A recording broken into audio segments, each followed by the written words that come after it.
Hi everyone, Hypothermia here, the internet's busiest music nerd, and it's time for a review of this new Rico Nasty album, Lethal. Here we have a brand new LP from rapper, singer, and songwriter Miss Rico Nasty. It is her second commercial LP, but do not let Rico's deceptively short discography fool you, because Rico is certainly a pioneer in a lot of ways when it comes to her generation of hip-hop artists. And her new record here feels like a culmination of everything she's accomplished up until this point. Now, about a decade ago, Rico was once one of many artists who were pretty much toughing it out on the SoundCloud platform in order to get their music out there, and she really began to set herself apart from the pack with these explosive bangers that combined elements of trap and metal music, which paired very well with her delivery when she leaned into these shouts, these very raspy screams. And while a lot of artists hopped on a similar trend in the mid and late 2010s at the time, I would argue Rico was one of the best and most influential to do it, even though she never fully leaned into this punk, metal, rap blend in such a way to where it became her whole sound or brand as an artist. Now, since then, Rico's creative trajectory has definitely been interesting to watch. Her appeal is pretty wide, but also difficult to categorize, because she has the kind of talent and versatility that sees her being able to fit in with just about any artist, as in the past, she's had great and successful crossovers and collaborations with the likes of Doja Cat, Doechii, Injury Reserve, Schoolboy Q, Denzel Curry as well, just to name a few. And I think she's one of a few authentic rap artists out there who simultaneously has fostered a kind of mainstream, but also kind of underground audience. But then again, many fans remember back in 2021 when Rico had some famously bad receptions at a series of live dates opening up for Playboi Carti, which kind of makes me doubt whether or not they actually enjoy music that is underground or subversive or engaging. Either way, Rico stylistically has checked a lot of boxes for a long time, but that has also for her, I think, made the art of crafting an album, a fuller, larger project, a little difficult, because I think many of her larger works up until this point,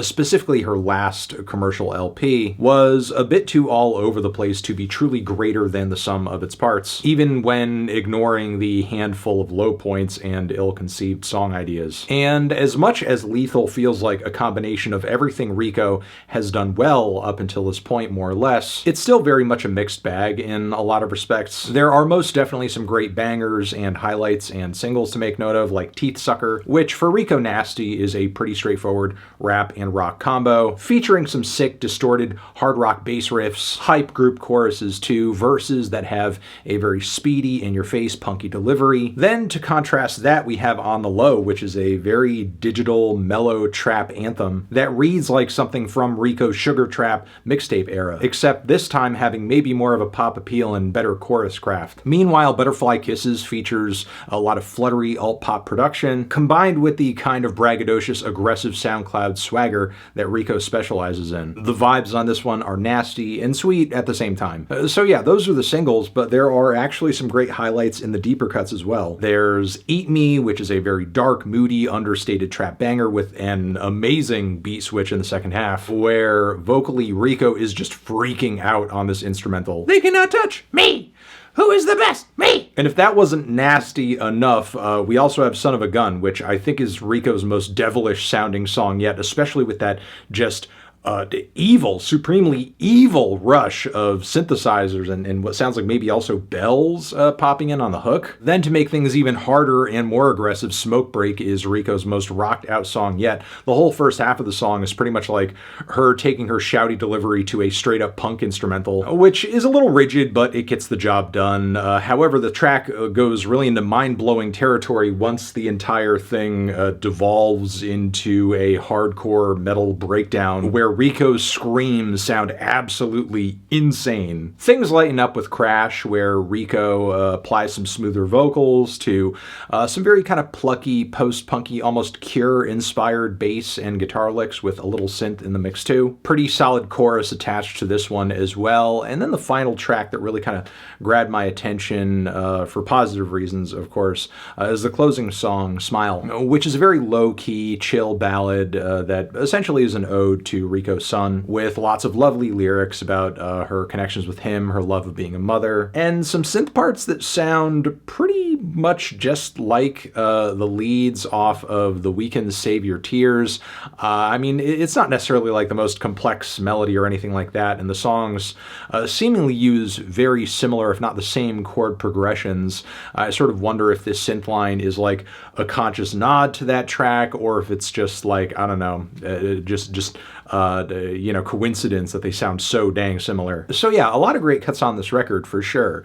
The moments that kind of underwhelmed me were tracks on the LP that I feel like could have used more detail, more nuance, more structure, maybe an intro or a proper finish to kind of keep the flow of the album actually working in a way to where it feels like each track is its own special moment. So yeah, the shortest songs on the album consistently really left me wanting more. Meanwhile, the track Pink features all of these strange, chipmunked, pitch-shifted vocals and verses, which, like, in concept, I don't think the song itself is bad in terms of the flows, the chorus, the instrumental. I just don't see what pitching Rico's vocals up this high in this way brings to the track. Her voice is great and distinct and stand out on its own. It doesn't really need this extra additional effect to, it really does nothing for it. Can't Win 'Em All, I think, is a kind of strange direction to go in, considering you have these booming, driving, Philly club, Jersey club,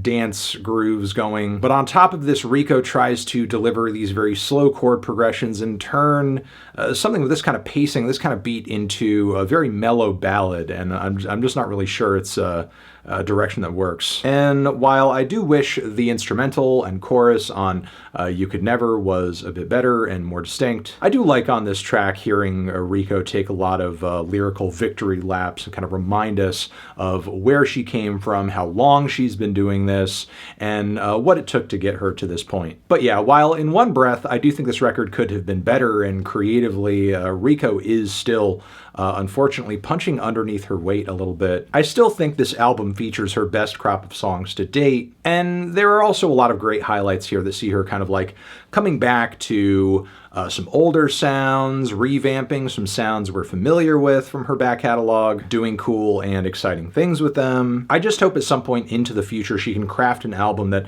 doesn't just merely feel like a bunch of one-offs, which is why I'm feeling a decent 7 on this album. Transition, have you given this album a listen? Did you love it? Did you hate it? What would you rate it? You're the best, you're the best. What should I review next? Hit the like if you like. Please subscribe and please don't cry. Hit the bell as well. Over here next to my head is another video you can check out. Hit that up or the link to subscribe to the channel. Anthony Fantano, Rico Nasty, forever.